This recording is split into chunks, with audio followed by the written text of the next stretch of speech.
छठा स्कंद स्टार्ट होता है पोषण। हाउ, कैसे भगवान अपने भक्तों का पोषण करते हैं। तो सबसे पहले जब हम स्टार्ट किए थे तो हमने बताया था कि श्रीमद् भागवतम में 10 मूल व्याख्या कहती है, क्या गया है। और 10 मूल तत्व क्या है? सर्ग, विसर्ग, स्थान, पोषण, मन, स्थान, पोषण, पूषय, मनवंतर, ईशानुपदा, निरोध, मुक्ति, आश्रय। ये दूसरे स्कंद के 10वें अध्याय का पहला श्लोक है। अत्र सर्गो विसर्गश्च स्थान, पोषण, पूषय, मनवंतर, ईशानुपदा, निरोध, मुक्ति, आश्रय। 2 10 1। तो अभी तक हमने देखा भगवान सृष्टि करते हैं, भगवान की सृष्टि के बाद ब्रह्मा जी उस सृष्टि का वर्णन, और उसके बीच में हमने कुछ अलग अलग एपिसोड देखे। जैसे कि पीछे हम देख रहे हैं स्कंद के समाप्त होने के बाद 8वें स्कंद जब आरंभ होता है तो फिर उसके अंत में विसर्ग के बाद स्थान के बारे में बताते हैं, कैसे अलग अलग द्वीप हैं और अलग अलग वर्ष हैं, भारतवर्ष, और उन वर्षों में कैसे व्यक्ति लोग रहते हैं, भगवान की पूजा करते हैं, और अंत में नरकों का वर्णन है। स्कंद है वो पोषण है, और इन स्कंदों को भगवान के एक रूप से भी तुलना किया गया है। ऐसे भी पहले हैं वो भगवान के चरण के समान पहले देखा है, और तीसरा और चौथा स्कंद जो है वो भगवान के पैर जानवरों के समान है, जानवरों से तुलना किया गया है। 5वां स्कंद भगवान की नाभि से तुलना किया गया है। 6ठा स्कंद भगवान के वक्ष स्थल से तुलना किया गया है, और 7वें 8वें स्कंद की तुलना भगवान के भुजाओं से की गई है। 9वें स्कंद की तुलना भगवान के कंठ से की गई है, और 10वां भगवान का मुखमंडल है। 11वां स्कंद भगवान का माथा है, और 12वां स्कंद भगवान का सर। इस तरीके से संपूर्ण भागवतम को भगवान के रूप से भी तुलना की गई। तो अभी हम 6ठे स्कंद को आरंभ करेंगे। 6ठा स्कंद विशेष करके दिखाता है कि कैसे भगवान अपने भक्तों का पोषण करते हैं। तो पोषण उसमें हम देखेंगे कैसे भगवान वृत्तासुर, जो एक असुर इसके शरीर में थे, लेकिन तब भी भगवान उनकी भक्ति की कैसे रक्षा करते हैं, उसमें भी वो भक्ति करते हैं। और हम देखते हैं इंद्र के ऊपर भगवान कैसे करते हैं, कृपा करते हैं। और इसमें एक और विशेष रूप से भगवान के नाम की महिमा हम सुनेंगे, और वैष्णव उपासना को बढ़ाएंगे, इसके बारे में आगे। तो सर्वप्रथम 5वें स्कंद से 6ठे स्कंद का क्या कनेक्शन है उसको देखने का प्रयास करते हैं। 5वें स्कंद के अंत में जब शुभदेव गोस्वामी ने बताया कि कैसे अलग अलग नरक हैं, और उन नरकों में क्या क्या यातनाएं जीवात्मा को भोगनी पड़ती है, तो उसको सुनकर परीक्षित महाराज के हृदय में बहुत ही करुणा हुआ, और उस करुणा के वश वो पूछते हैं कि शुभदेव गोस्वामी को कि कैसे जीवात्मा इन नाना प्रकार के नरकों की यातना से बच सकता है। अगर 6ठा स्कंद आप खोलेंगे, 6ठा स्कंद का पहला अध्याय का श्लोक संख्या 6 में ये प्रश्न पूछते हैं, बोलते हैं अधूने महाभागा यथेव नरका नरा नाना उग्र यातना ना ये व्याख्यम अर्हति। आप मुझे बताइए कि कैसे इन नाना यातनाओं से जीवात्मा बच सकते हैं। मुझे याद है एक बार मैं अपने पेरेंट्स को मायापुर यात्रा के लिए लेके गया था, और मायापुर यात्रा में गौर कृष्ण महाराज भागवतम कथा कर रहे थे। तो उसमें वो 5वें स्कंद में नरकों की वर्णन करते हैं। तो फिर मेरी माँ आके बोलती है, अरे इतना वर्णन किया है तो उसको लगता है कि प्रत्येक जीवात्मा नरक में ही जाएगा, कोई नरक से बच ही नहीं सकता। तो ऐसा ही परीक्षित महाराज को भी लगा कि अरे इतना नरकों का वर्णन है, इससे नरक से बचेगा कैसे जीवात्मा। तो उसके आंसर में परीक्षित महाराज यहाँ पर क्वेश्चन पूछते हैं, उसका सुखदेव गोस्वामी उत्तर देते हैं। तो सुखदेव गोस्वामी उत्तर देते हैं, उससे पहले हम एक चीज देखते हैं कि वैष्णव का ये गुण है, वो सदैव दूसरों को के दर्द को महसूस करते हैं और दूसरों को बचाना चाहते हैं, दूसरों का कृपा करना चाहते हैं। हम यही गुण देखते हैं प्रभुपाद जी में। प्रभुपाद जी दूसरों के दुख को देख सकते थे, दूसरों के दर्द को महसूस कर सकते थे, तभी तो एक 70 वर्ष का ये वयोवृद्ध नहीं ज्ञान वृद्ध व्यक्ति ऐसी उम्र में अमेरिका जाते हैं, इसलिए जिससे कि संसार के व्यक्ति को कृष्ण भाव में मिल सके, जो इस संसार में दुख भोग रहे हैं उनका कल्याण हो। वही चीज हम देखते हैं प्रहलाद महाराज के जीवन में।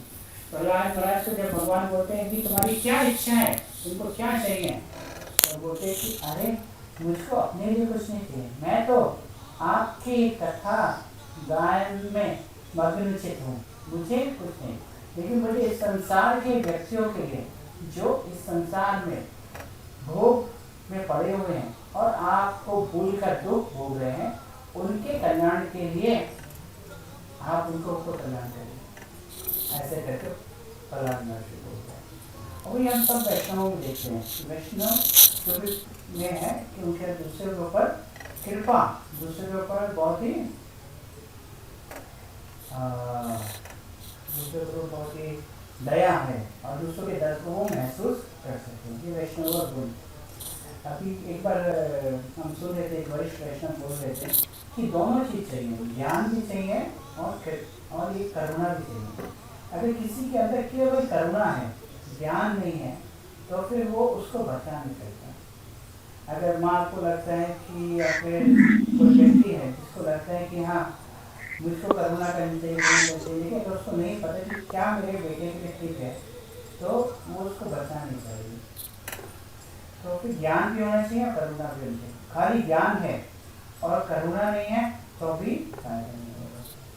तो उसका ज्ञान वो बाकी लोगों के साथ शेयर नहीं करेंगे। तो दोनों चीजें, ज्ञान भी चाहिए और करुणा भी चाहिए। जब ज्ञान और करुणा दोनों आएंगे तब वो इस संसार के व्यक्तियों को बचा कर पाएंगे। क्या? हाँ, ये लग रहा 4 बटन है। ये थोड़ा खुला हुआ, ज्यादातर खुला हुआ है। 4 बटन ही है, 4 बटन ही चलेगा।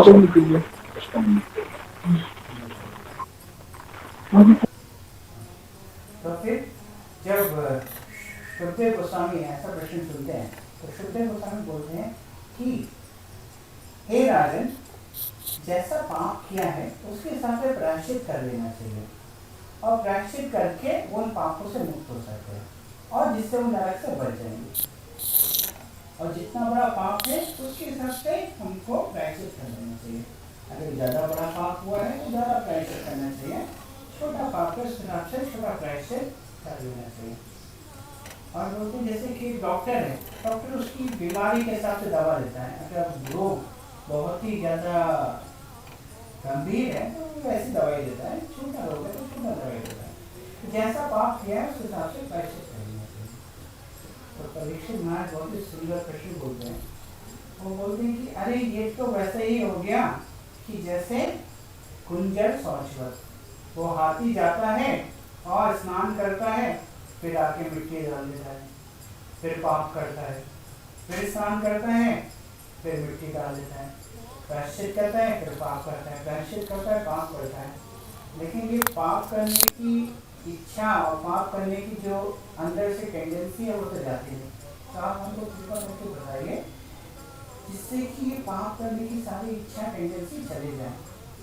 बोले अच्छा हाँ, तो ज्ञान जब एक बार उत्पन्न हो जाएगा तो वो ये पाप करना छोड़ देगा। जब वो समझ जाएगा कि मैं शरीर हूँ, नहीं हूँ, मैं आत्मा हूँ, भगवान है, और अगर पाप करूँगा तो मुझे ये कष्ट मिलेगा, तो जब ज्ञान उत्पन्न होगा तो वो पाप करना छोड़ देगा। तो फिर उस समय परीक्षित महाराज कुछ नहीं बोलते हैं, लेकिन सुखदेव को मेरे को समझ में आ जाता है कि परीक्षित महाराज उनके जवाब से संतुष्ट नहीं है। एक चीज बोलते हैं ज्ञान जो है ना उसको मेंटेन करने के लिए क्या करना चाहिए। बोलते हैं कि ये आता है 13वें श्लोक में आता है, बोलते हैं कि ज्ञान तो आता ही चला जाता है। उस समय याद रहता है कि हमको जिसको डायबिटीज है उसको समय आता है शुगर नहीं खाना चाहिए, लेकिन फिर भूल जाता है। फिर बीमारी बढ़ती है तो याद आता है कि शुगर नहीं खानी चाहिए, फिर याद आता है कि शुगर नहीं खाना, फिर बीमारी ठीक हो जाती है, फिर भूल जाता है। तो ऐसा चलता रहता है। तो ज्ञान को कैसे मेंटेन करना है कि ज्ञान हमेशा रहे, तो उसके लिए श्लोक बोलते हैं तपसा ब्रह्मचारेण शमेन च दमेन च त्यागेन सत्य शौचाभ्याम यमेन च नियमेन च। 13वां नंबर श्लोक है, पहले रहेगा। इसमें बोलते हैं कि तपस्या, जितना तपस्या करते हैं, तपस्या करके ब्रह्मचारी का पालन करने के शमेन च दमेन च अपने इंद्रियों को संयम करके हम इस ज्ञान को स्थिर कर सकते हैं। लेकिन तब भी शुकदेव गोस्वामी के उत्तर से परीक्षित महाराज संतुष्ट नहीं होते, तो बोलते हैं कि ये तो वैसा ही हो गया कि जैसे कि एक बांस का है वृक्ष, उसको काटते हैं, फिर से जब वर्षा होती है सबसे फिर से उग जाता है, फिर से काटते हैं, फिर वर्षा होती है, फिर से उग जाता है। तो ये सॉल्यूशन भी उतना जमा नहीं। आप मुझको ऐसा सॉल्यूशन दीजिए जिससे कि ये जो कर्म, जो पाप करने की प्रवृत्ति है पूर्ण रूप से चल जाए। बोलते हैं कि लोग देखते हैं, लोग सुनते हैं, फिर भी पाप करते हैं। प्रभुपाद जी ये श्लोक नेक्स्ट ऑफ इंस्ट्रक्शन के पहले अध्याय में कोट करते हैं। वहाँ पर प्रभुपाद जी बोलते हैं कि कैसे जो जीवात्मा देखता है कि संसार में जो व्यक्ति चोरी कर रहा है वो दुख भोगता है, और वो देखता है कि कैसे कि वो खुद भी अगर चोरी करता है, कुछ गलत काम करता है तो उसको दुख मिलता है, जेल जाता है, और जेल से आता है फिर से चोरी करने लगता है। तो ये पाप कर्म चलता रहता है। तो देखकर सुनकर भी पाप की तो टेंडेंसी हो जाती है। तो आप मुझे ऐसा सोल्यूशन बताइए जिससे मेरे अंदर पाप करने की टेंडेंसी चले जाए, उसका बीज ही पूर्ण रूप से चला जाए। तो आप जानना चाहते हैं क्या बोलते हैं शुकदेव गोस्वामी? शुकदेव गोस्वामी बोलते हैं कि 15वें श्लोक में बोलते हैं केचिद केवलया भक्त्या वासुदेव परायण अघम दुर्वंती कास्नेया निवहारम एव भास्कर। बोलते कि जैसे सूरज कोहरे को नाश कर देता है, वैसे ही भगवान की भक्ति सारे पापों को समूल नाश कर देती है, उनके बीज सहित उनको नाश कर देती है। फिर पाप करने की इच्छा भी हृदय से चली जाती है। अब वो कैसे समझ सकते हैं? अब जैसे कोई व्यक्ति है जो 10 दिन पुराना खाना खा रहा है, और अगर आप उसको बहुत ही अच्छा special rasgulla with rasmalai with special sweet rice अगर दें, तो क्या वो उस खिचड़ी को खाना चाहेगा? 10 दिन पुराना बासी खिचड़ी को? तो वैसे जब वो भगवान का भक्ति का टेस्ट उसको मिल जाता है, उसको भौतिक चीजों में रुचि नहीं होती। तो भगवान का भक्ति करके वो सारे पापों की इच्छाओं से भी मुक्त हो सकता है, उसको उन सब चीजों में टेस्ट ही नहीं आता, कि उन सबसे मुक्त हो जाता है। तो बोलते हैं कि भगवान की भक्ति जो है वही सबसे अच्छा पाठ है। 17वां श्लोक देखेंगे तो वहां पर लिखा है सद्विचीनो हि अयं लोके पंथा क्षेमो अकुतो भयम् सुशीलो साधवयो यत्र नारायण परायण।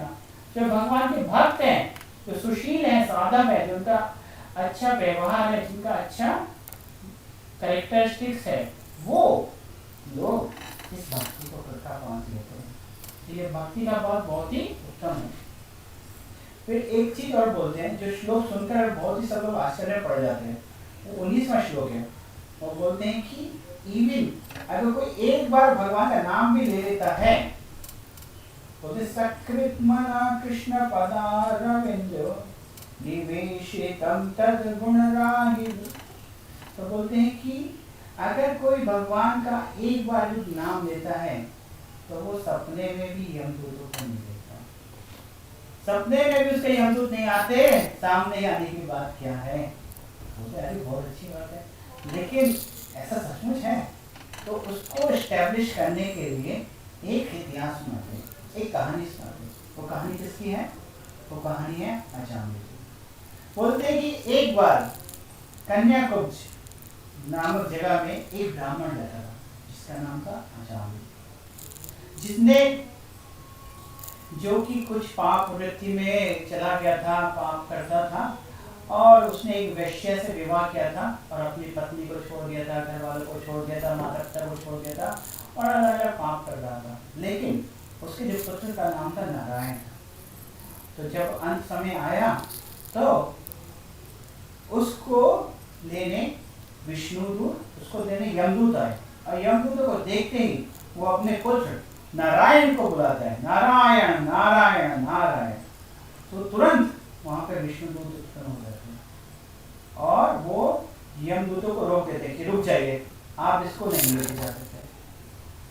तो फिर एक हम अभी मंदिर में थे, तो कभी कभी एक बार हमारे मंदिर में एक भक्त है जिनका नाम माधव सुंदरपुर। तो एक बार हम बोले माधव, ऐसे में भगवान का नाम ले रहे थे माधव, तो तुरंत वो माधव सुंदरपुर है, यस प्रभु जी। मैंने कहा कि देखिए ऐसा ही है, जैसे ही हम भगवान का नाम लेते हैं हरि नारायण, तुरंत नारायण के सारे पार्षद, किसने बुलाया हमारे भक्तों को, किसने हमारे मालिक को बुलाया, तुरंत सब लोग देखने लगते हैं। तो जैसे ही अजामिल ने बोला नारायण, तुरंत भगवान नारायण के पार्षद वहां पे आ गए कि अरे भैरे हमारे मालिक को इसने बुलाया है।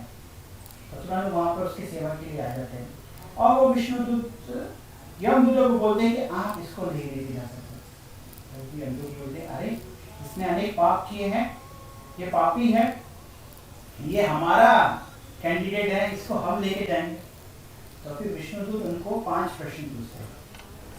विष्णुदूत पूछते अच्छा आप यमदूत के, यमराज के पार्षद हैं, आप यमदूत हैं, तो आप हमको बताइए कि धर्म क्या है, अधर्म क्या है, ये जो पनिशमेंट का प्रोसेस है, किसी को दंड देने का प्रोसेस है, वो क्या है, धर्म क्या है, अधर्म क्या है, किसी को दंड देने का प्रोसेस क्या है, और क्या प्रत्येक व्यक्ति जो कर्म में कर रहा है वो दंड का भोगी है।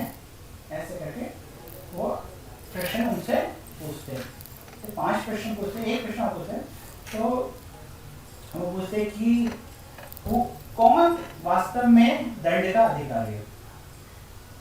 तो 5 प्रश्न क्या हुए कि धर्म क्या है, अधर्म क्या है, किसी को दंड देने का क्या प्रक्रिया है, और कौन व्यक्ति है जो दंड का अधिकारी है, और क्या प्रत्येक व्यक्ति जो कर्म कर रहा है वो दंड का अधिकारी है। ऐसे करके वो प्रश्न उनको पूछते हैं। उसका उत्तर देते हुए यमदूत बोलते हैं कि जो जैसे कि अगर हमको पूछे, कोई पूछे नियम क्या है इस संसार जो गवर्नमेंट है उसके लॉ क्या है, और कौन उन लोगों को जो पाप क्या है पूछे, और पूछे कि सरकार किस तरीके से दंड देती है और कौन दंड का अधिकारी है। तो बोलेंगे कि जो इंडियन कॉन्स्टिट्यूशन है उसमें जो लिखा है वो लॉ है, जो लॉ बुक में लिखा है वो लॉ है, और जो उसके अगेंस्ट है वो सिंपल है। तो सेम वो जवाब बोलते हैं, बोलते हैं जो कुछ भी वेदों में लिखा है वो धर्म है। तो वो बोलते हैं वेद परिणीतो धर्मो, 40वां श्लोक है, ही अधर्म तद विप्रया, ही अधर्मस् तद विप्रया, वेद प्रणीतो धर्मो, जो वेदों में लिखा है वो धर्म है, और उसका जो उल्टा है तद विप्रया, इस अधर्मो, उसका उल्टा है कि अधर्म है। तो बोलते और वेद क्या है, वो वेद साक्षात नारायण का रूप है। तो उन्होंने 2 प्रश्नों का उत्तर दे दिया कि धर्म क्या है और धर्म क्या है। फिर बताते हैं कि किसी को दंड देने का प्रोसेस क्या है। तो उसका उत्तर देते हुए बताते हैं कि जो कोई भी व्यक्ति कुछ काम करता है उसके अलग अलग साक्षी हैं, वो साक्षी उसको देखते हैं, उसकी सारी क्रियाओं को देख रहे हैं कि वो किस हिसाब से कर रहे हैं, वो धर्म के अनुसार है या अधर्म के अनुसार है, वो पाप है या पुण्य है। और ये सब वो 10 जो लोग हैं वो देखते हैं। तो वो बोलते हैं कौन है, तो बोलते हैं कि जो 5 तत्व हैं, सूरज, चंद्रमा, दिन, रात, यमराज, परमात्मा, ये सदैव साक्षी रहते हैं हमारे प्रत्येक कर्मों का, ना केवल कर्मों का, इवन विचारों के प्रति साक्षी रहते हैं कि हमारे क्या विचार है उसको भी वो देखते हैं। ऐसे करके वो बोलते हैं। तो हम देखते तो दादा को भी महाराज एक लेक्चर में बोल रहे थे कि ऐसा नहीं कि हमको दिख नहीं रहा है तो हमारे कर्मों को कोई गिन नहीं रहा है, प्रत्येक कर्म को गिना जाता है। तो जैसे कि हम मोबाइल में बात कर रहे हैं तो हमको दिख नहीं रहा है, इसका मतलब ये नहीं है कि उसका बिल नहीं आएगा, भले ही हमको दिखे या ना दिखे, जितना हम बात करेंगे उसका बिल चलता जाएगा। इलेक्ट्रिसिटी के लिए एग्जांपल लेते हैं कि अरे इलेक्ट्रिसिटी हम यूज़ कर रहे हैं और उसका बिल तो हमको नहीं दिख रहा, लेकिन उसका बिल चढ़ता जाता है। वैसे जितना भी हम कर्म कर रहे हैं, जो कोई भी हम कर्म कर रहे हैं, उन सब के प्रति हम उत्तरदायी होते हैं। ऐसे करके वो बोलते हैं। और वो बोलते हैं कि इस संसार में जो पाप पुण्य का सारा हिसाब रखा जाता है इन लोगों के द्वारा, और उसके हिसाब से डिसाइड होता है कि कौन पापी है और कौन पुण्य है। और जो कोई भी पाप करते हैं उसको हम पकड़े हुए जाते हैं। और ये जो अजामिल है, आप इसके बारे में जानते नहीं है शायद, कौन बोल रहे हैं? यमदूत बोल रहे हैं, विष्णुदूत। आप इसके बारे में शायद जानते नहीं है इसने कितने पाप किए हैं। आप ये एक ब्राह्मण घर में पैदा हुआ था और एक बार की बात है, ये अपने पिता की आज्ञा से जंगल में कुछ फल और लकड़ी लेने गया, और जंगल में वो देखता है कि एक शूद्र और शूद्रानी संग कर रहे, और उनको संग करते हुए उसके मन में इतना काम वासना आता है कि वो उसके प्रति इतना आकर्षित हो जाता है और वो अपनी उस वैश्या को अपने घर में ले आता है। तो यहाँ पे एक शिक्षा मिलती है कि जो जब व्यक्ति काम, ये वो भागवत गीता में बोलते हैं कि काम, क्रोध और लालच, ये तीनों जो है नरक के द्वार हैं, और जब कभी जीवात्मा इनमें पड़ जाता है तो वो नरक की ओर जाने जाता है। ये जो भौतिक इच्छाएं हैं वो काम है, कोई भी भौतिक इच्छा है काम। जो भगवान से दूर, भगवान से भूलने की इच्छा है, भगवान से दूर अलग जाकर भूलने की इच्छा है, वो काम है। और भगवान की प्रसन्नता के लिए जो इच्छा है वो प्रेम है। और बोलते हैं कि जब ये इच्छाएं पूर्ण होती हैं तो व्यक्ति और चाहता है, तो वो लालच में बढ़ जाती है, और जब पूर्ण नहीं होती है तो वो क्रोध होता है और वो उसकी बुद्धि नाश हो जाती है। तो ये तीनों जो है काम, क्रोध और लालच नरक के द्वार। इसको उदाहरण से समझ सकते हैं कि जब व्यक्ति के पास पैसा आता है तो वो और पैसा चाहता है, और पैसा चाहता है, और लालच बढ़ता रहता है। हम सुनते हैं कहानी 99 का क्लब। एक व्यक्ति के पास, गरीब आदमी था, खुश था, लेकिन जब उसने एक दिन देखा उसके घर के बाहर एक थैली में 99 मोहर पड़ी हुई है, तो बार बार गिनता है, तो उसको 100 करने के चक्कर में पड़ जाता है। और ऐसे प्रत्येक जीवात्मा 99 के चक्कर में पड़ा हुआ है। उसके पास जो है वो लगता है कि थोड़ा सा और आ जाएगा तो मैं खुश हो जाऊंगा, इस 99 के चक्कर में वो पड़ा हुआ है। तो फिर काम, क्रोध और लालच नरक के द्वारा, इन तीनों से हमको बचना चाहिए। और ये बुद्धि भ्रष्ट कर देता है, उसको समझ में नहीं आता है कि क्या ठीक है क्या गलत है। अजामिल जो कि अपने पिता के आदेश के अनुसार दे रहा, लेकिन तब भी काम के जब मैं आया तो वो सब कुछ भूल गया।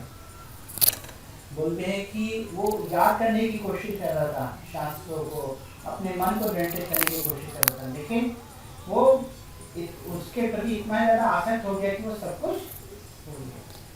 फिर वो उस वैश्य को अपने घर में ले आता है, और कुछ दिनों बाद उसकी पत्नी पूछती है कि ये कौन है। जब पत्नी भी ऐसे प्रश्न पूछने लगती तो अपनी पत्नी को घर से निकाल देता है, अपने माता पिता को घर से निकाल देता है, और उस वैश्य का ही भरण पोषण करता है। उस वेश्या के भरण पोषण के लिए वो अपने पिता के सारा धन उसके पीछे खर्च करेगा। और फिर जब सारा धन खत्म समाप्त हो जाता है तो पाप कर्म करता है, पाप कर्म करके पैसा कमाता है और उसको खुश करने की कोशिश करता है। देखिए वो ऐसे पाप कर्म करता रहता है। इस तरीके से उसके 10 पुत्र होते हैं और 10वें पुत्र का नाम सौभाग्यवश वो नारायण रख देता है। और जब ऐसे पाप करता है और उन पापों का वो पश्चाताप नहीं करता, इसलिए हम इसको लेके जा रहे हैं। इसने अनेक पाप किए हैं और इन पापों का पश्चाताप नहीं किया है, इसलिए ये पापी है और इसको हम यमराज के पास लेके जाएंगे। ऐसे करके यमदूत विष्णुदूत को बोलते हैं। तो विष्णुदूत बोलते हैं कि अरे विष्णुदूत बहुत एक्सपर्ट होते हैं। ये पहला अध्याय यहाँ पे खत्म होता है, दूसरा अध्याय अभी जब विष्णुदूत जब आंसर देना शुरू करता है तब स्टार्ट होता है। तो विष्णुदूत बोलते हैं कि अलास कितने आश्चर्य की बात है, जो लोग धर्म का पालन करने वाले हैं वो आज अधर्म की बात कर रहे हैं। देखिए जब धर्म की और जहाँ धर्म का पालन होना चाहिए वहाँ अधर्म घुस गया है। अभी हम देखते हैं आजकल कभी कभी जो सरकारी डिपार्टमेंट है, पुलिस डिपार्टमेंट है, वहाँ पर अधर्म आ गया है। तो अभी तो बोलते हुए डर लगता है कि अरे कहीं कुछ हो ना जाए, तो ऐसा हो गया है। लेकिन प्रभुपाद जी बोलते हैं कि क्षत्रिय है, जो पुलिस है वो क्षत्रिय है, उसका खून खौलना चाहिए पाप को देखकर। आज कोई व्यक्ति किसी महिला के साथ बुरा करता है और वो महिला पुलिस में जाती है तो पुलिस वाले बोलते हैं बैठ जाओ, लेकिन ऐसा नहीं है। क्षत्रिय को जब देखे कोई पाप हुआ है तो उसका खून खौलना चाहिए और वो जो व्यक्ति है जिसने पाप किया उसको दंड देना चाहिए। तो ऐसा क्षत्रिय होना चाहिए। तो देखो विष्णुदूत बोलते हैं कि देखिए जहाँ धर्म का पालन होना चाहिए आज वहाँ पर अधर्म आ गया है। तो लीडर्स को बहुत रेस्पॉन्सिबल होना चाहिए। वो बोलते हैं कि अगर लीडर्स अगर कुछ गलत करेंगे तो सारा संसार उनको फॉलो करेगा। आप ही गलत कर रहे हैं तो फिर कौन सही करेगा? आप यमदूत हैं, आप धर्म का पालन करने वाले हैं, आप पुलिस वाले हैं एक तरीके देखा जाए, और आपने ही गलत किया तो कैसे चलेगा? अरे वो आश्चर्य से सोचने लगते कि अरे हम क्या गलत कर रहे हैं, तुम गलत कर रहे हो, हम तो इस पापी को लेने आए हैं और तुम हमको रोक रहे हो, तुम हमारे धर्म के कार्य में रोक रहे हो। तो बोलते हैं कि इस अजामिल के सारे पाप नष्ट हो गए। तो भाई क्या बात कर रही? यस, इस अजामिल ने तो भगवान का नाम लिया, नारायण लिया। जब भी अपने बच्चे को खिलाता था पिलाता था तो उस समय वो भगवान का नाम लेता था और उसके साथ खेलता था। बार उसने भगवान का नाम लिया। कोई अगर भगवान का नाम एक बार भी लेता है तो उसके जन्मों जन्मों के पाप नष्ट हो जाते हैं। उसने तो अनेक बार नाम लिया, उसके सारे पाप नष्ट हो जाते हैं। ऐसे करके बोलते। और एक श्लोक बोलते हैं कि यदि कोई व्यक्ति मजाक में भी भगवान का नाम बोलता है या फिर अगर किसी का जस्ट अनोइंगली भी भगवान का नाम लेता है, तब भी भगवान का नाम हमारे सारे पापों को नष्ट करता है। तो राधा को इसमें एक उदाहरण दिया है और राधा महाराज को बोलते हैं कि ऐसे कि कोई व्यक्ति मेडिसिन ले और उसको नहीं पता कि इसके अंदर कौन कौन से केमिकल्स हैं, कौन कौन से कंपोजिशन हैं, वो नहीं जानता है, लेकिन तब भी वो मेडिसिन उसको काम करता है। वो ये नहीं देखता है कि अरे ये डॉक्टर है और इसको पता है नहीं पता है, तो मेडिसिन काम करता है। तो जो भगवान का नाम है वो अगर भाई कोई इग्नोरेंस में भी लेता है, हंसी मजाक में भी लेता है और इमिटेशन करते हुए लेता है, वो सबका कल्याण करता है। हम चैतन्य चैतामृत में एक वहाँ पर आश्रम आता है, जब चैतन्य महाप्रभु हरिदास ठाकुर को पूछते हैं कि हे हरिदास, अभी कलयुग है और इसमें यवनों का कैसे कल्याण होगा, कैसे वो इस जन्म मृत्यु के चक्र से मुक्त होंगे? तो आपको पता है क्या बोलते हैं हरिदास ठाकुर? वो बोलते हैं कि यवन जो लोग हैं जब वो हराम बोलेंगे तो वो भगवान का नाम भी बोलेंगे, हराम बोलेंगे तो उससे ही वो मुक्त हो जाएंगे। तो ऐसे कोई किसी दूसरी वस्तु को भी इंगित करते हुए भगवान का नाम बोलता है, तब भी भगवान उसके नाम को उसको समझते हैं कि हाँ, मेरा नाम ले रहा है। क्यों लेते हैं भगवान ऐसा? क्योंकि भगवान अपने सारी जीवात्मा के पिता, इस संसार की सारी जीवात्मा, जैसे कि एक पिता अपने पुत्रों को बहुत प्रेम करता है, विशेष करके वह पुत्र जो उससे दूर चला गया है और दुख भोग रहा है, उसको बहुत प्रेम करता है। और जब भगवान देखते हैं कि अरे ये मेरा पुत्र शायद मेरा नाम लिया, तुरंत भगवान उसकी मदद करने के लिए भगवान तो इस संसार के सारे माता पिताओं से अधिक कृपालु है। तो क्या भगवान हमारे ऊपर कृपा नहीं करेंगे? अवश्य ही करेंगे, लेकिन हम भगवान का नाम लेते नहीं, इसलिए हम भगवान का कृपा पा नहीं पाते। तो बस हमको भगवान का नाम लेना है तो हमको सारा कृपा मिलता रहेगा। तो ऐसे करके वो बोलते हैं यार इनके सारे पाप मुक्त हो गए हैं और आप इसको छोड़ दीजिए और यहाँ से चले जाइए। जब विष्णुदूत ऐसा बोलते हैं और विष्णुदूत जितना भी यमदंड था उनका हथकड़ी वगैरह सारा काट देते हैं। तो यमदूतों को बहुत गुस्सा आता है और जब ये चीज अजामिल देखता है, अजामिल की तो आंखें खुल जाती है। अजामिल तो बहुत ही कांप रहा था जब यमदूतों को देखता है और उसको समझ में नहीं आ रहा था, वो चिल्ला रहा था। अभी हमने देखा था जब भगवान कपिल देवहूति को बताते हैं संस्कृति के बारे में, कैसे जन्म में कष्ट होता है, मृत्यु में कष्ट होता है, तो उसमें दिखा रहे थे कि मृत्यु के समय कितना कष्ट होता है जब यमदूत आते हैं। तो वैसे ही कष्ट अजामिल को हो रहा था जब उसने यमदूतों को देखा था। लेकिन वो देखता है कि विष्णुदूत आ गए और उसकी रक्षा करते हैं, तो उसकी आंखें खुल जाती है और उसको बहुत पश्चाताप होता है। वो याद करता है कि कैसे उसने अपने माता पिता को घर से निकाल दिया, कैसे उसने अपनी अच्छी पत्नी को घर से निकाल दिया, कैसे वो पाप कार्यों में ये सब चीजें उसको याद आने लगती है। मैं ये पश्चाताप करूंगा, अभी मैं आपको याद रखूंगा, अभी मैं आपको भूलूंगा नहीं। ऐसे करके वो भगवान को याद करने की कोशिश करता है और वो सब कुछ छोड़कर उस समय हरिद्वार के लिए चला जाता है। हरिद्वार में जाकर वो तीव्र रूप से भगवान का भक्ति करता है और सारी भौतिक इच्छाओं को छोड़ देता है, अपने मन को नियंत्रित करके भगवान में ध्यान करता है। तो हम देखते हैं भागवत गीता में भी हम देखते श्लोक आता है, इसमें बोलते हैं कि जब हमारा व्यवसात्मिका बुद्धि है, जब हमारा एम एक है, तो हम भगवान को प्राप्त कर सकते हैं। लेकिन जब हमारा एम बहुत है तो हम भगवान को इतना आसानी से प्राप्त नहीं कर सकते, क्योंकि हमारा बुद्धि में अनेक चीजें पड़ा हुआ है। कभी हमको नौकरी चाहिए, कभी हमने को बच्चे चाहिए, कभी हमें बच्चों की शादी करानी है, कभी हमें बच्चों का देखना है। तो इन सब चीज़ों में हम पड़ जाते हैं। लेकिन जब हमारा बुद्धि व्यवसात्मिक है, जब हमको समझना चाहिए हमारा गोल, वही चीज़ हमको भी चाहिए। हमको भी भगवान से प्रार्थना करना चाहिए कि हमारा भगवान में मन लग जाए। जैसे राधा गोविंद हमेशा महाराज जी हमेशा सबको आशीर्वाद बोलते हैं कि कृष्णे मति अस्तु, आपका मन सदैव कृष्ण में लगा रहे। वैसे ही हमको भी भगवान का आशीर्वाद का इच्छा करना चाहिए कि हमारा जो मन है भगवान में लगा रहे। तो ये देखकर जो यमदूत हैं अभी तो बहुत ही गुस्सा होकर चले जाते हैं वहाँ से, यहाँ पे दूसरा अध्याय ख़त्म हो जाए। और जो यमदूत हैं वो सब जाते हैं कहाँ पर? यमराज के पास। और जनरली जब कभी यमराज के पास जाते हैं तो पहले यमराज को प्रणाम करते थे, और आज गौर कृष्ण महाराज बोल रहे थे कि आज उन्होंने प्रणाम भी नहीं किया।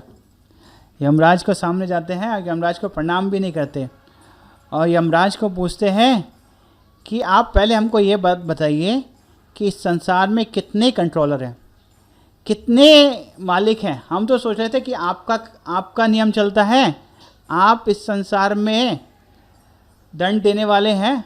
आज हम एक व्यक्ति के पास गए थे, गौर कृष्ण महाराज बोल रहे थे कि ये चित्रगुप्त ने ही मुझे बोला, ये लिखता रहता है, और इन्होंने बोला कि उसने पाप किया है, आप उसको लेके आइए। हम उसको लेने गए और वहाँ पर 4 लोग आए थे, बहुत सुंदर सिद्ध लोग पुरुष थे, उन्होंने हमको रोक दिया। तो आप हमको पहले ये बताइए इस संसार में कितने कंट्रोलर हैं। तो यमराज को तो बहुत आनंद होता है पहले तो सुनकर, जब उनको समझ में आता है कि मेरे दूत आज विष्णु दूतों को मिले और उन्होंने भगवान का नाम सुना है। तो ये सुनकर यमराज को पहले तो बहुत ही आनंद होता है। फिर बोलते हैं कि ओ ऐसा हुआ क्या। फिर यमराज बोलते हैं कि वास्तव में इस संसार में भगवान सुप्रीम कंट्रोलर हैं और मैं तो जो उनके आदेश है उनके आदेश का पालन करता हूँ। वास्तव में भगवान ही सुप्रीम है, भगवान ही इस संसार के निरंतक है, भगवान ही इस संसार को चला रहे, ऐसे करके वो बोलते हैं। और फिर बोलते हैं कि भगवान जो है, भगवान को कोई नहीं समझ सकता, वो हमारी और आपकी समझ के सबसे परे है। फिर बोलते हैं कि इस संसार में केवल 12 लोग ही हैं जो इस संसार में भगवान को समझ सकते हैं। फिर एक सुंदर श्लोक वो बोलते हैं कि इस संसार में जो 12 द्वादश हैं उनके नाम बोलते हैं कि कौन कौन है वो भगवान को जानते हैं। वो बोलते हैं कि स्वयंभू नारद शंभु कुमार कपिलो मनु प्रहलादो जनको भीष्मो बलिर्वैया सखीर्वयम। बोलते स्वयंभू मनुर नारद शंभु शिव जी, कुमार कपिल मनु। स्वयंभूर ब्रह्मा जी के लिए बोल रहे हैं, जो स्वयं उत्पन्न हुए। ब्रह्मा जी, नारद जी, शिव जी, कुमार, कपिल, मनु, प्रहलाद, जनक, भीष्म, बलि, वैया, सखीर्वयम और मैं, व्यासदेव और मैं। अपना नाम वो सबसे लास्ट में बोलते हैं कि हम 12 लोग ही हैं जो भगवान को जानते हैं और इस संसार में कोई और नहीं है जो भगवान को जान सकता है और भगवान को जानना बहुत ही मुश्किल है। फिर बोलते हैं कि आप आज विष्णु दूतों को मिले थे। तो फिर वो एक बहुत ही बड़ा ऐलान करते हैं। वो बोलते हैं कि अब से आप यदि किसी भी व्यक्ति को देखें जो भगवान का नाम ले रहा है तो उसके पास में मत जाइएगा। आज तो विष्णु दूतों ने छोड़ दिया है और अगली बार शायद वो ना छोड़े। हमसे अपराध हो गया है कि हमने उनको रोकने की कोशिश करी। कभी भी आप किसी भी ऐसे व्यक्ति को मत लेके आइए जिसने भगवान का नाम लिया है। कभी भी आप ऐसे व्यक्ति को मत लेके आइए जो भगवान के भक्तों का संग करता है, जिसने भगवान की कथा सुनी है, जिसने भगवान को प्रणाम किया है। आप ऐसे व्यक्ति को मत लेके आइए। आप कभी ऐसे व्यक्ति के पास भी मत जाइए जो भगवान का भक्त है। तो उस दिन से यमदूत कभी भी किसी भक्त के पास भी नहीं जाते, उसके सपनों में भी नहीं आते। तो ये भगवान के नाम की महिमा है। लेकिन एक चीज़ यहाँ पर नोट करने का है, जब ये गौरंगपू अक्सर बोलते हैं कि वो एक अजामिल की कथा सुनाते हैं, तो एक नए भक्त थे IVF के, तो वो बोलते कि मुझे तो अजामिल का बहुत अच्छा लगा। बोलते क्यों? बोलते कि जीवन भर तो भोग किया और अंत में भगवान का नाम करके भगवान के धाम चला गया। तो बोलते कि ये तो अच्छा है, लेकिन हमको एक शिक्षा यहाँ पे देखना चाहिए कि भगवान का जब नाम के ऊपर हम अपराध नहीं कर सकते। ऐसा नहीं कि हम सोचें कि भगवान का नाम हमारे पापों को मुक्त कर देगा इसलिए हम पाप करते जाएं। अगर हम भगवान के नाम की शक्ति पर अपराध करते हैं तो नाम अपराध होता है, तो वो नाम काम नहीं करता। तो हमको कभी ऐसा नहीं सोचना चाहिए कि मैं पाप करता रहूं क्योंकि मैं तो नाम कर रहा हूं। मैं नाम कर रहा हूं तो मैं पाप कर सकता हूं। नाम करना पाप का एक लाइसेंस नहीं है। तो इस बात का हमको ध्यान रखना चाहिए। इस तरीके से जो तीसरा अध्याय समाप्त होता है। तो हम इसमें देखते हैं कि भगवान के नाम का शक्ति, भगवान का भक्ति का शक्ति, और कैसे भगवान का भक्ति ज्ञान और कर्म से ऊपर है। सबसे पहले हमने देखा था कि जो पश्चाताप है वो काम नहीं करते, ज्ञान भी काम नहीं करता, लेकिन भगवान का भक्ति ही समूल हमारे पाप वृत्तियों को नष्ट कर देता है। ये हमको यहाँ पर शिक्षा मिलती है। अभी हम आगे देखते हैं कि कैसे आगे प्रश्न क्या पूछते हैं। जो चौथे अध्याय में परीक्षित महाराज शुकदेव गोस्वामी को पूछते हैं कि मुझे आप विसर्ग के बारे में और बताइए। कि कैसे और अलग अलग जीवात्माएं पैदा होती हैं। अभी तक हमने देखा स्वयंभू मनु की 3 कन्याएं और 2 पुत्रों के बारे में सुना। हमने स्वयंभू मनु की 3 कन्या दीति, अदिति, हमने 3 कन्याएं अकूति, प्रसूति, देवहूति के बारे में सुना, उत्तानपाद और प्रियव्रत के बारे में सुना। इनके बारे में सुना और हमने देखा कि प्रियव्रत की वंशजों के बारे में सुना और उत्तानपाद के वंशजों के बारे में। उत्तानपाद के वंशजों के बारे में जब हम सुन रहे थे तो अंत में हमने देखा कि प्रचेतास हुए और प्रचेतास के पुत्र दक्ष हुए, जो कि तपस्या करने चले गए थे। तब वो प्रियव्रत महाराज के वंशजों के बारे में बताना शुरू करते हैं 5वें स्कंद के आरंभ में। प्रियव्रत के वंशजों के बारे में हमने सुना कैसे प्रियव्रत महाराज भगवान के धाम गए, उनके पुत्र हुए अग्निधर, फिर उनके पुत्र हुए नाभि, उनके पुत्र हुए ऋषभदेव, ऋषभदेव के पुत्र हुए भरत महाराज। इस तरीके से हमने उनकी कथा सुनी। तो अभी वो पूछते कि वो दक्ष के बारे में हमको बताइए कि दक्ष ने कैसे संसार में अलग अलग जीवात्माओं को जन्म दिया, कैसे संसार में विभिन्न जीवों से भर गया संसार को। इसके बारे में वो प्रश्न करते हैं। इस प्रश्न का उत्तर देते हुए वो बताते हैं कि कैसे जब पंचतत्व जो पश्चेतास हैं उनका विवाह होता है मारीशा से, और मारीशा से उनको एक पुत्र प्राप्त होता है दक्ष। दक्ष जब तपस्या करने जाते हैं तो वो भगवान की प्रसन्नता के लिए तपस्या करते हैं और उस समय भगवान वहाँ पर प्रकट होते हैं और वो भगवान को प्रसन्न करने के लिए सुंदर हंस गुह्या प्रार्थना को करते हैं। ये 4थे अध्याय में आती है और उन प्रार्थनाओं को सुनकर भगवान उनको दर्शन देने आते हैं और वो पूछते हैं कि आपको क्या, भगवान बहुत सुंदर प्रार्थना है। फिर भगवान उनको बोलते हैं कि आप इस संसार में प्रवेश नहीं करिए और जीवात्मा को उत्पन्न करिए, आप अक्षिणी करके एक कन्या को से विवाह करिए और अलग अलग पुत्र और पुत्रियों को प्राप्त करिए। तो यहाँ पे एक चीज देखते हैं कि दक्ष को भगवान भक्ति के मार्ग पर नहीं प्रेरित करते, उनको बोलते हैं कि आप रोशनी करिए, पुत्र पुत्री प्राप्त करिए। ऐसा क्यों? क्योंकि दक्ष ने पिछले जन्म में एक वैष्णव अपराध किया था। किसके प्रति अपराध किया था? शिव जी के प्रति। तो दक्ष ने पिछले जन्म में शिव जी के प्रति अपराध किया था, वैष्णव अपराध हुआ था। उसके कारण इस जन्म में भी भगवान उसको क्षमा नहीं करते, उसको भगवान भक्ति के लिए प्रेरित नहीं करते। उसके अंदर कर्म की इच्छा थी, ठीक है आप रोशनी करिए, वही करिए और धीरे से सुधर जाएगा। तो फिर जब ऐसा होता है तो फिर वहाँ पर भगवान उनको आशीर्वाद देके चले जाते हैं। फिर दक्ष अक्षनी के थ्रू 10,000 पुत्रों को उत्पन्न करते हैं और जिनका नाम था हरियश्वास। हरियश्वास पूरे एक चित्त एक समान प्रकृति के 10,000 पुत्र थे। वो एक साथ जाते थे तो उनके पिता उनको आदेश देते हैं कि इस संसार में विवाह करने से पहले आप तपस्या करके आइए। तो फिर वो आई थिंक नारायण सरोवर में जाते हैं और वहाँ पर तपस्या करने के लिए जा रहे होते हैं। तो नारद मुनि उनको रास्ते में मिलते हैं। तो नारद मुनि उनको 10 प्रश्न पूछते हैं, बहुत ही सुंदर प्रश्न है और ये लाल गोविंद को बहुत ही सुंदर से उसकी व्याख्या करते हैं। तो फिर नारद मुनि को देख के 10,000 पुत्र प्रणाम करते हैं। तो नारद मुनि उनको पूछते हैं कि आप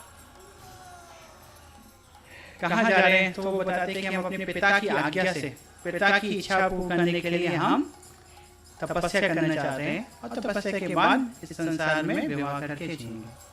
तो नारद मुनि कहते हैं कि वो विवाह करना चाहते हैं, विवाह करेंगे, आपको पता है क्या इस संसार का अंत के बारे में आप कुछ जानते हैं? इस संसार का अंत कैसे होता है, इस पृथ्वी का अंत कैसे होता है, आपको पता है क्या?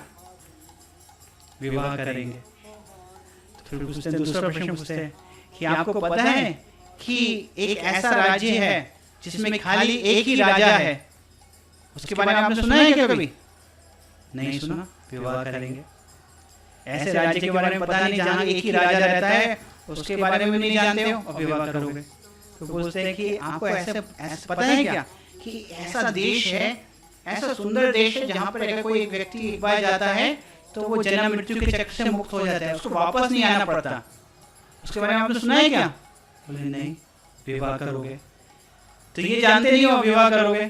तो फिर पूछते हैं कि आपको पता है क्या कि इस संसार में एक वैश्या है जो अलग अलग रूप लेती है, उसके बारे में सुना क्या आपने कभी? बोले नहीं, विवाह करोगे। आपको पता है क्या उसका पति जो उस वैश्य के साथ रहता है, उसके बारे में सुना आपने कभी?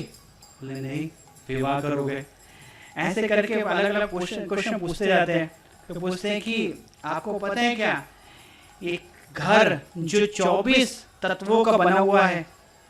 बोले नहीं, हमको नहीं पता। तो विवाह करोगे। फिर पूछते हैं कि आपको पता है क्या कि एक ऐसी गंगा, एक ऐसी नदी है जो दोनों दिशा में प्रवाह होती है, इधर भी प्रवाहित होती है, इधर भी प्रवाहित होती है, उसके बारे में सुना है क्या आपने कभी? बोले नहीं, विवाह करोगे। तो फिर बोलते कि तुमने जानते हो कि एक ऐसा चक्र है जो कि बहुत ही शार्प है और जो हमेशा घूमता रहता है, उसके बारे में जानते हो क्या? बोले नहीं, विवाह करोगे। तो पिता की आज्ञा के साथ जा रहे हो तपस्या करने के लिए, जिससे कि विवाह करोगे। तुमको पता है उसके पिता, सबके पिता, भगवान की क्या इच्छा है उसके बारे में जानते हो क्या? नहीं, विवाह करोगे। तो ऐसे करके 10 के 10 को फिर समझाते हैं कि ये सब क्या है। तो बोलते हैं कि वो वैकुंठ है जहाँ पर एक ही भगवान है जो राजा है, और वहाँ वैकुंठ धाम में कोई जाने के बाद फिर कभी इस संसार में नहीं आता। और ये 24 तत्वों वाला ये शरीर है जिसमें एक जीवात्मा पति के रूप में भोग करने की कोशिश कर रहा है, और उसकी बुद्धि जो है वो वैश्य से कंपेयर करी गई है, जो अलग अलग इच्छाएं करती है, कभी मुझे ये चाहिए, कभी मुझे ये चाहिए। और वो जो गंगा है, जो नदी है जो दोनों दिशा में बह रही है, वो इस संसार के समान है, जिसमें हजारों लोग जन्म लेते हैं, हजारों लोग मरते हैं। और वो जो चक्र है जो हमेशा घूमता रहता है, वो काल चक्र है। और भगवान की इच्छा जाने बगैर विवाह कोई करता है क्या? तो फिर तुम भगवान की तपस्या करो, भक्ति करो। तो उनकी 10,000 लोगों की आंखें खुल जाती हैं, और 10,000 के 10,000 विवाह का आइडिया छोड़कर तपस्या करने चले जाते हैं। तो फिर जब ये खबर दक्ष प्रजापति के पास जाती है तो बहुत गुस्सा होते हैं कि कितनी मेहनत से 10,000 पुत्र पैदा किए थे, और इन्होंने, नारद मुनि ने तो सबको तपस्या करके ब्रह्मचारी बना दिया। तो फिर वो 1,000 पुत्र और उत्पन्न करते हैं, जिनका नाम था साल्वलाश। और फिर जब वो उनको बोलते कि आप जाके तपस्या करिए, तपस्या करके आके पुत्र पैदा करिए। तो फिर वो जाते होते, तो नारद मुनि फिर मिल जाते हैं उनको।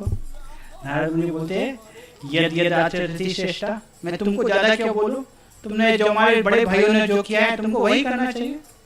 आपके बड़े भाई बहुत ही अच्छे थे, समझदार थे।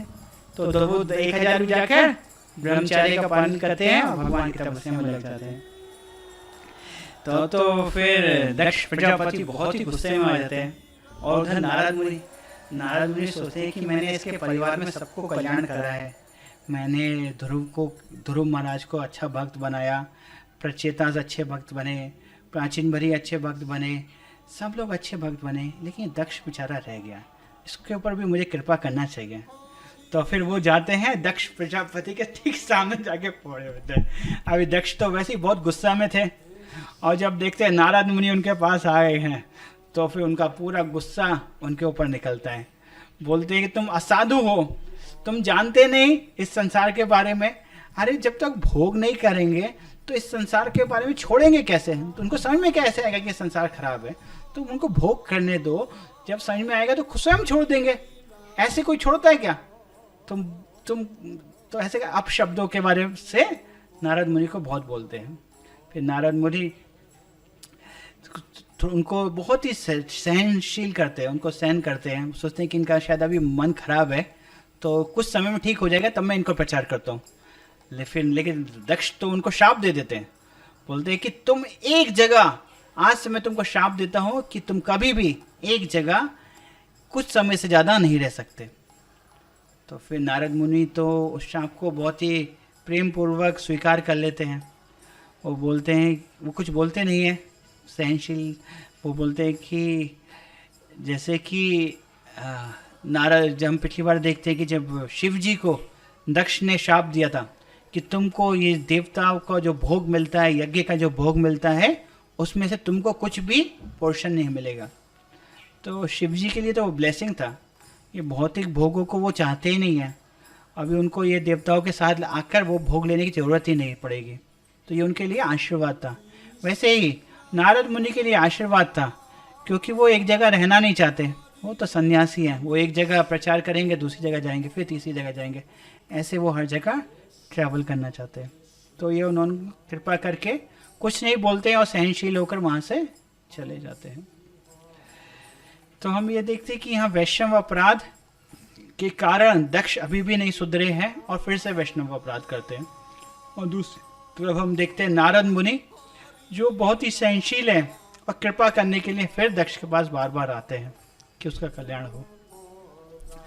फिर वहाँ से वो चले जाते हैं। फिर दक्ष प्रजापति अब क्या करें, फिर से बच्चे पैदा करेंगे, फिर ये नारद हैं, फिर से उनको ब्रह्मचारी बना देगा। तो वो इस बार सोचते हैं कि मैं लड़के पैदा नहीं करूँगा। तो 60 लड़कियों को जन्म देते हैं और 60 लड़कियों को अलग अलग प्रजापति, अलग अलग साधुओं, 10 का विवाह यमराज के साथ, 27 कन्याओं का विवाह आई थिंक कश्यप के साथ, और नहीं 27 का विवाह चंद्रमा के साथ, चंद्रमा की 27 कलाएँ होती हैं उनका, और कश्यप के साथ विवाह अलग अलग कन्याओं का कर देते हैं। कश्यप के साथ जब विवाह करते हैं उसमें दीति, अदिति, दानु, तो दीति से दैत्य पैदा होते हैं, अदिति से आदित्य पैदा होते हैं, दानु से दानव पैदा होते हैं। और फिर वो बताते हैं जो आदित्य हैं उन आदित्यों में एक आदित्य का नाम था त्वष्टा। त्वष्टा का विवाह रचना से होता है जो कि दैत्यों की पुत्री थी, और उनका जो पुत्र होता है वो विश्वरूप होता है। विश्वरूप को इंद्र अपने गुरु के रूप में स्वीकार करते हैं जब उनके गुरु उनको त्याग देते हैं। तो जब ये प्रश्न सुनते हैं परीक्षित महाराज तो तुरंत पूछते हैं इंद्र को उनके गुरु ने क्यों त्याग दिया, ऐसा क्या अपराध किया था। तो फिर उसके विस्तार में हम देखेंगे कि कैसे वृत्तासुर का कथा आएगा और फिर महाराज चित्रगुप्त का कथा है, चित्रकूट का कथा आएगा। तो ये हम कल को देखेंगे। तो आज हमने देखा सर्वप्रथम परीक्षित महाराज पूछते हैं कि इस संसार में जो लोग पाप में पड़े हुए हैं, जो नरक में जा रहे हैं, उनका कल्याण कैसा होगा। तो फिर उस प्रश्न के उत्तर में वो बोलते हैं कि देखिए पश्चाताप करिए, पश्चाताप ठीक नहीं है, ज्ञान भी ठीक नहीं है, तो भक्ति ही सर्वश्रेष्ठ मार्ग है। तो भक्ति, भगवान का नाम करने से सारे पाप मुक्त हो जाते हैं।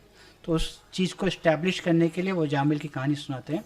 और जामिल की कहानी में हम देखते हैं कि कैसे विष्णुदूत पूछते हैं कि क्या धर्म है, क्या अधर्म है, कैसे किसी को दंड दिया जाता है, कैसे कोई व्यक्ति कौन पाप का अधिकारी है, क्या प्रत्येक व्यक्ति पाप का अधिकारी है, ऐसे करके 5 प्रश्न पूछते हैं। उन प्रश्नों का उत्तर देते हैं और फिर बाद में वो यमराज के पास जाते हैं। और फिर यमराज भी कंफर्म करते हैं कि भगवान का नाम जो है वो सारे पापों से मुक्त करता है। और उनको उस समय ऑर्डर देते कि आज की बात आप कभी भी किसी भी वैष्णव के पास मत जाइएगा, क्योंकि वो जो है वो भगवान के अधीन है, तो उनको कभी टच मत करिएगा। इस तरीके से तीसरा अध्याय अंत होता है। चौथे अध्याय में फिर से परीक्षित महाराज पूछते हैं कि आप मुझे बताइए विसर्ग के बारे में फर्दर। तो दक्ष प्रजापति के बारे में बताना शुरू करते हैं, कैसे दक्ष प्रजापति 10,000 पुत्रों को उत्पन्न करते हैं, जिनको नारद मुनि सन्यासी बना देते हैं। फिर 1,000 पुत्रों को उत्पन्न करते हैं, उनको भी वो सन्यासी बना देते हैं। फिर वो नारद मुनि उनके पास आते हैं कृपा करने के लिए, लेकिन वो उनकी कृपा को स्वीकार नहीं करते और उनका शाप दे देते हैं। अंत में वो 60 पुत्रियों को प्राप्त करते हैं, उनसे अलग अलग का विवाह करवाते हैं।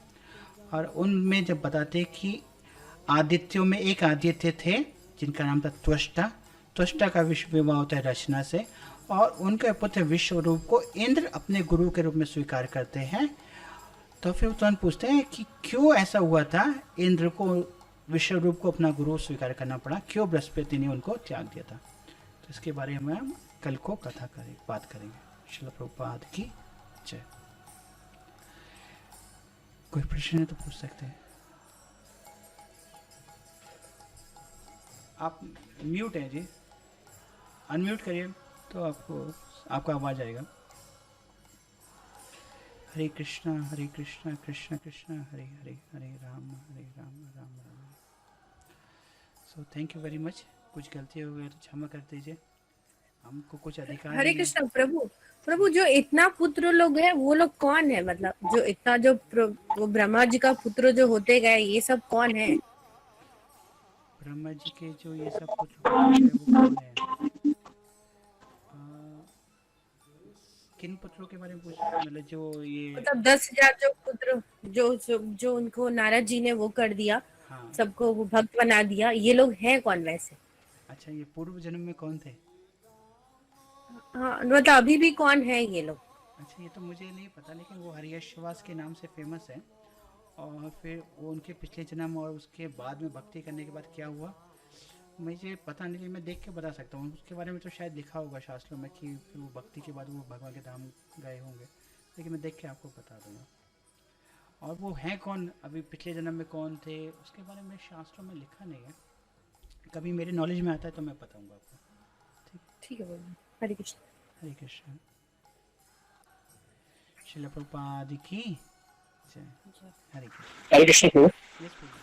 हरे कृष्णा प्रभु जी दंड। धन्यवाद प्रभु। बोल रहा हूँ कि जैसे अभी हम लोग भी तो भक्ति कर रहे हैं या जाप करते हैं, भगवान का नाम लेते हैं, पर अपराध वगैरह तो हम लोग से भी कभी कभार जाने अनजाने में कभी किसी को कुछ बोल दिए, कोशिश बहुत करते हैं कि नहीं कुछ बोले, कभी ऐसा कुछ निकल गया, तो क्या प्रभु ये भी क्या अपराध में ही आता है क्या?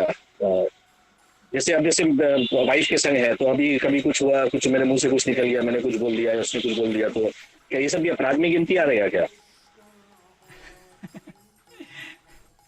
देखिए एक्चुअल में दो चीज़ें हैं प्रभु जी कि हमारा इंटेंशन क्या है, हमारा मूड क्या है। हम किसी को क्रिटिसाइज़ करने के लिए कर रहे हैं, किसी को नीचा दिखाने के लिए कर रहे हैं, ये वो बात अलग है। लेकिन अब जैसे हम आश्रम में रहते हैं तो आश्रम में भी तो मतमुटाव होते हैं। तो ऐसे ही राधा गोविंद महाराज एक बार बोलते हैं कि मतभेद हो सकता है कि लेकिन मनभेद नहीं होना चाहिए। हो सकता है कि आप बोले कि गोभी का सब्जी बनाओ, वो बोले नहीं हम गोभी का सब्जी नहीं बनाएंगे, हम दाल ही बनाएंगे, जो भी है खा लीजिए। ठीक है। बिल्कुल सही, बिल्कुल सही प्रभु। ठीक है, लेकिन मन में भेद नहीं होना चाहिए। मन में आपस में प्रेम होना चाहिए कि हम भगवान की सेवा आपस में, वो हमको मदद कर रहे हैं भक्ति में, तो ये सोचना चाहिए। Thank you Prabhu, satisfying answer था। महाराज का मैंने एक्चुअली महाराज ने भी कुछ दिन आगे भी एक वो आया था महाराज का, हाँ तो उसमें उन्होंने लिखा था उनका वो कोटेशन जो आता है ना, हाँ तो बोले थे कि हस्बैंड में वो लोग थोड़ा सा तेरह बातचीत वो करते हैं वो लोग। हाँ बोले कि कृष्ण के गोपी लीला में भी हम लोग देखते हैं कि ऐसा ही कुछ, ऐसा था कोटेशन 2-3 दिन 4 दिन आगे आया था महाराज कि वो लोग तो ऐसे ही आपस में एक दूसरे को ताना मार के कुछ बात करते हैं, ये करते हैं, बोले सब चीज चलता है हस्बैंड वाइफ। जब रुक्मणी, अभी हम जात बाद में देखेंगे 10वें स्कंद में, जब रुक्मणी को एक बार भगवान बोलते हैं कि अरे तुमने मेरे साथ विवाह क्यों कर लिया, मैं तो एक ग्वाला हूँ, तुम एक राजकुमारी हो, तुमको तो किसी अच्छा राजा मिल सकता था, अभी भी समय है, तुम चाहो तो किसी राजा से शादी कर लो। तो ये सुन के भगवान उनको थोड़ा सा ताना देने की कोशिश कर रहे थे और रुक्मणी तुरंत बेहोश हो जाती है, उनको समझ में नहीं आता है। तो भगवान अपने 2 हाथ और बढ़ाते हैं, बोलते कि अरे देखो जब तक वाइफ से कुछ झगड़ा ना हो, वाइफ के साथ हंसी मजाक ना हो, तो फिर जीवन में मज़ा नहीं है। भगवान बोल रहे हैं, रुक्मणी को बोल रहे हैं, तो फिर तो ठीक है ना। तो लाल गोविंद को वो भी बोलते हैं कि जब तक कुछ झगड़ा ना हो तो मतलब विवाह अच्छा नहीं चल रहा है, तो प्रतिदिन 1-2 झगड़ा होने चाहिए, तो मतलब अच्छा विवाह चल रहा है, तो इतना ठीक है। थैंक यू हरे कृष्णा। हरे कृष्ण। ये क्वेश्चन मेरे भी मन में था प्रभु जी कि जैसे कि मैं गुस्सा में बच्चे लोगों को कुछ बोल देती हूँ, कभी गुस्से में बोल लगता है कि फिर वो लग ना जाए वो बात। हाँ आप देखिए एज मदर आपका ड्यूटी है करेक्ट करना, तो अगर आप करेक्ट नहीं करेंगे तो अभी गलत है। तो कभी कभी ज्यादा गुस्सा हावी हो जाता है, बहुत ज्यादा बोलते हैं नहीं सुनता है, तो बहुत ज्यादा गुस्सा में कुछ अब तब भी मुंह से निकल जाता है ना, बाद में फिर पछतावा होता है कि नहीं ये नहीं बोलना चाहिए था, लेकिन मुंह से निकल गया तो वो निकल गया, तो वो भी तो अपराध नहीं आता है। वो भी मेरे भी मन में क्वेश्चन था ये। हाँ कोशिश करनी चाहिए गुस्से में ना बोलें, क्योंकि जब गुस्सा है तो मतलब तो उस समय तो जो शब्द हैं वो गलत हो सकते हैं। तो अब देखिए बच्चा जब गलती करता है तो ये ड्यूटी भी है माता पिता की तो करेक्ट करना, अगर करेक्ट नहीं करते तो भी गलत है। तो लेकिन गुस्से में नहीं बोलना चाहिए। जैसे कि अगर हमको कैसे समझना चाहिए कि गुस्सा है या नहीं है, तो अगर हम गुस्से से केंद्रित नहीं, हमको गुस्सा कंट्रोल नहीं करना चाहिए। गुस्सा हमारे अंदर हमको कंट्रोल करना चाहिए। अब बच्चे को हम थोड़ा गुस्सा दिखाते हैं जिससे कि बच्चा शांत हो जाए, लेकिन हम जो गुस्सा जो है वो हमको कंट्रोल नहीं कर लेना चाहिए। हम वो उसके केंद्र उसके कंट्रोल में होने के बाद हमारे शब्द गलत शब्द नहीं निकलने चाहिए। हमको पता होना चाहिए कि मैं गुस्सा दिखा रहा हूँ, ये गुस्सा है नहीं, मैं गुस्सा दिखा रहा हूँ जिससे बच्चा सुधर जाए। ऐसा होना करने का चाहिए। Thank you. हरे कृष्ण जी, बहुत बहुत धन्यवाद। आप सब लोगों की कृपा है कि हम कुछ कथा कर पा रहे हैं। उतना अच्छे से नहीं बोलते लेकिन तब भी आप लोग आते हैं, बहुत बहुत धन्यवाद।